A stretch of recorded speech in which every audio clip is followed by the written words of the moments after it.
Hello everyone, welcome to another video. It is me, Desiree. I just repotted a ZZ plant in a video.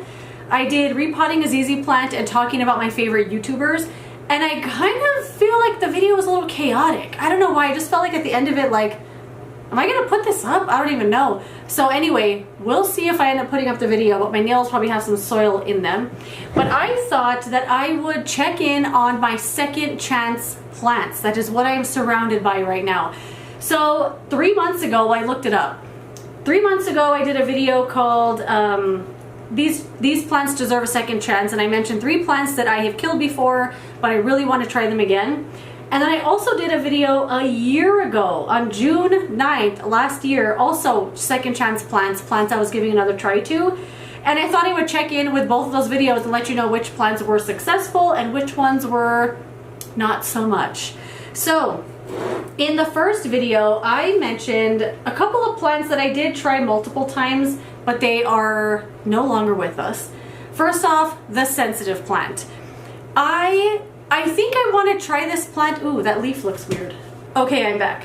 Sensitive plant. So I think of the sensitive plant as an annual. You know how you would buy a plant outside with a lot of blooms, maybe a petunia of some sort, and you just have it for the season. Once there's a hard frost outside, the plant is gone, and you buy another one next year. That's how I'm kind of going to start thinking about the sensitive plant. Although it's very, very cool, and every time I see one, I'm like, God, I want another one. It got very infested with spider mites. I mean, infested with spider mites. And it was almost like too late. Like I saw them after they had taken over the whole plant. I mean, the thing was covered in webs. And just the nature of the plant, it would not have held up well to some insecticide because the leaves are so small, so tiny, and so fragile. I feel like it would have just decimated the plant. So I got that thing, threw it in the trash so fast. I did repurchase another one. I don't remember that one getting spider mites, but I feel like it died very quickly. The cashier told me to make sure that it stays moist at all times, and that did help a lot with the plant. It stayed alive a lot longer than I was expecting it to, but it did ultimately end up dying. I would buy another one though. I would buy another one just for funsies because it's such a cool plant.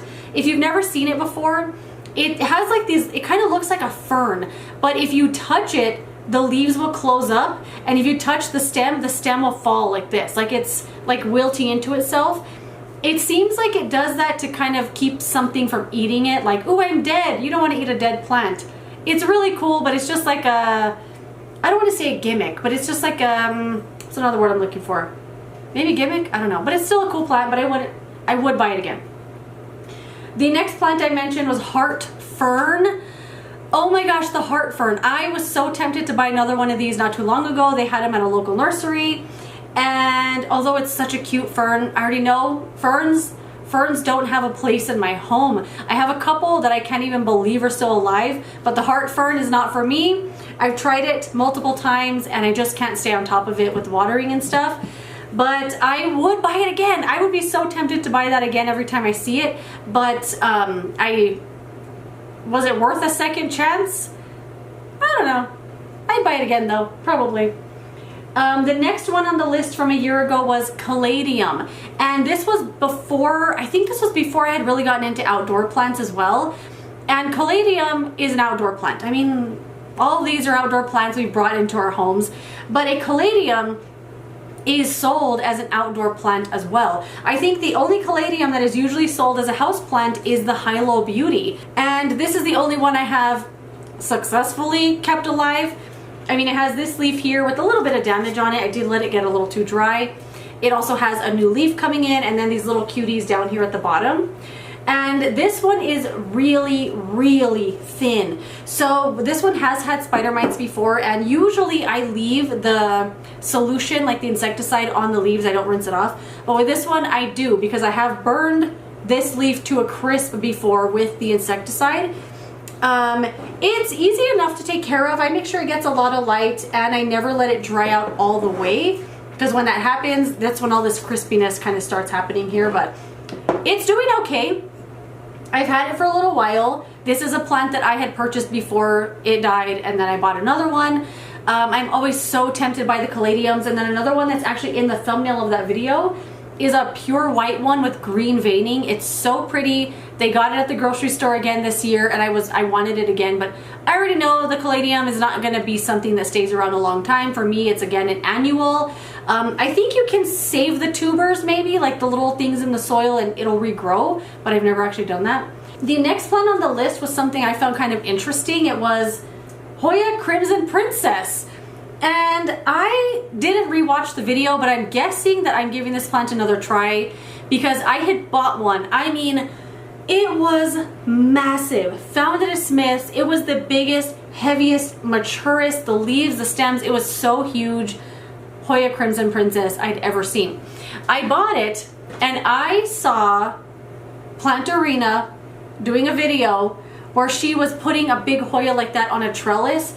And I was like, oh my God, I have to do that. And as I was doing it, I thought it was the ugliest thing I had ever done in my life. And I'm manipulating the vines and the plant is just getting freaked out, I think. And it started dying so fast. I mean, it died so fast. I couldn't believe it. I was so sad about it. Before you knew it, it was like this little tiny thing. But I did still have a Crimson Princess. I actually don't remember. Did I rebuy this? I feel like I repotted it though. I don't know. This is the Crimson Princess that I have left, and I know what you're thinking. That is not a Crimson Princess because Crimson Princess normally looks like this. It has white variegation on the inside of the leaves. That's what this used to be. All of the princessy leaves fell off and even the vines died. So all I have left is this here. I do like this. I think it's fine. But I wouldn't repurchase a Crimson Princess again. I think it's a fine plant, but for some reason not one that I love. Like I have to have again if it dies. But this all green one, it's fine. Okay, and then the last one from a year ago was Syngonium. So I did bring in some Syngonium in here. And I mentioned Syngonium deserved a second chance because I made a big boo-boo when I was repotting once. I did a video and it was my first repotting video. That's what I titled it. I couldn't get the camera in focus. It was just like a whole thing, but it was still really fun to do. And I repotted a lot of my Syngoniums in that video. And after I repotted them, they already had wet soil. I repotted it and then I watered them again. And the next day, all of them were wilted. They were all falling in the pot all crazy. And I thought, oh my God, I knew I shouldn't have fertilized those plants because I put like sprinkled fertilizer in the soil. That's what I thought it was. I have realized now that I overwatered them severely and it was root rot because even just the way the roots were, the plant, I tried to save it and it was just like a whole thing. It was root rot. I did try to save some of the plant though, like I cut off all the good pieces and stuck them in some water. Some of them survived, most of them died, but I still really like the way Syngonium looks, and I'm particularly referring to the Syngonium, the arrowhead version. So there are different types of Syngoniums, of course, but this is the one that I wanted to give a second chance to. And I have had, I want to say this is my fourth of the pink one. And this is a little basket like this. I got this basket at Target. It's just sitting in its plastic container still. And this was a Costa Farms plant. It was a lot fuller than this. But in my experience, Syngonium just dies and dies and dies. I have another one here I'm going to show you with a bunch of dead leaves on it. It just continues to die so much. I don't know why that is, but it seems to always be growing new leaves at the same time. This is a plant, again, that doesn't really like to be completely dried out, and I always forget. Because for some reason I put this on the same level as a pothos that I could get all the way dry and it'll be fine, but this one is not that plant. This kind of stuff will start happening here. It's going to start drying out in the leaves. Here's a dead one, not even connected. Ew, there's another one, not even connected to anything. No, just throw it away. I was like, can I save it? Anyway, I do like this plant and I'm always so tempted to buy other ones. There were some beautiful ones at Lowe's the other day, and Costa Farms had a ton of pink ones at Home Depot too. And then at the local nursery, I saw a pink one like this. Pink, pink, pink with green veining. It was so beautiful. I even picked one out and I was like, no, and I put it back because before you know it, it's gonna have like 10 leaves left and then I'll just have to deal with the 10 leaves and the million long vines. The plant is really pretty, but I don't I don't know, I just always want to buy it, although I know it's always going to end up like this.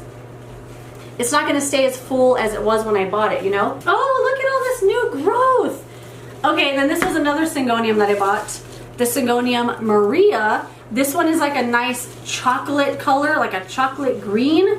Again, with the arrowhead leaves. I could not resist this big full beauty. Look at her. She's so luscious. I want to say this is like a third of the plant from when I bought it. So much of it has died. I just cleaned this up and look how much dead foliage is already gathered here on the bottom. It dies and dies and dies, but it always like rejuvenates. Is that the right word? Look at all this new growth right there, all those little leaves. So it's dying, but it's rejuvenating. For some reason, I don't think that's the right word I'm looking for. These are the cutest little leaves I've ever seen. I love them. Oh my gosh, they're so cute. I just want to stare at them for a second. Oh my god, they're so pretty. I'm going to insert a little picture here of them close up. They're the most darling things I've ever seen. But anyway, this plant just constantly dies. I always have to stay on top of it. But I always forget to water it also. But I don't know. Was Syngonium worth a second chance? I would say so. And then this is another one I have. I've had this for a little while. I got this from Steve's Leaves. I keep meaning to place another order on that website. Again, just with the big arrowhead leaves. Lots and lots of vines because the leaves constantly die. So this plant just looks like, I don't know, it just looks so funny, but I really love the way that it looks. I never want to cut it. Although I always want to, I know I'm never going to. I just think it looks cool and wild and fun. So there's that one. It looks so weird. So those are all the plants from a year ago and whether or not they were worth a second chance. Most of them were, you know, some of them I did try again and they died again, but some of them I still really enjoy. But as far as from 3 months ago, I mentioned 3 plants in that video and I wanted to give them a second chance. The first one is the Philodendron brandtianum, or brandtianum, I don't know. You know the one. This thing is so beautiful. I am so glad I gave this one a second chance. And the first one that I had completely died. I don't know what happened to it, but it seemed like every leaf kept getting taken over by a fungus or something. I want to say it was me underwatering it because I have been staying on top of this thing like a hawk. And the second I touch the top of this soil and it's dry, I water it. I never let it get completely dried out, or at least I try not to. And it seems to be doing really well with that kind of care. I did lose 1 leaf so far, but other than that, it's doing awesome. And I found this at Lowe's. I don't remember how much it was. I know it was like $15 or something. It's a beautiful plant. I know this is a struggle plant for a lot of people. I don't know why it's working for me now, but I think it's because I'm watering it more often. And Ashley Anita just mentioned this plant in her video called Plants That Were Not Worth Every Penny. And I thought, what the heck? Because this plant's doing great for me. But she said the care is easy, but it's the fact that the new growth is going to come in super tiny. And I haven't had that issue so far. So far, the leaves that have been growing in are growing in normal size. But then, of course, this one just showed up. And a lot of these new stems here have a little leaf growing. But I want to say it's the lighting. She mentioned that it's the humidity that's keeping the leaves small, but I want to say it's the lighting. I have this on a bookshelf in a north-facing window. It's doing okay. It's outgrowing the shelf though, so I think I'm going to move it to another spot. But this one was totally worth it. Totally worth the second chance. I freaking love this plant. I check on it every day. It's one of my favorites. And I love how kind of like wild it looks. I think it's so pretty. And I'm sure you could see from there, but it has this beautiful silver veining on the leaves, like the silver splashiness. Really beautiful. The next plant I mentioned in that video was the Hoya croniana super silver. So I had purchased one of these online and that plant is no longer with us. But I saw this here locally and I freaked out. I was like, oh my God, I've never seen that in real life. I've never seen one that big. I had to get it and I'm so glad I did because this plant has done awesome. And sometimes I want to say it's just getting a bigger plant, a little more established, will like help the plant live, because the other one I had was kind of small. This one has done great. It's just been growing and growing and growing. It's beautiful.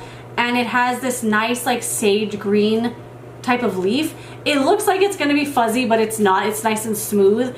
Really great plant. I love it so much. So glad I bought it, and it's just been doing awesome for me. So glad I gave it a second chance. And then the last plant that was in that video were African violets.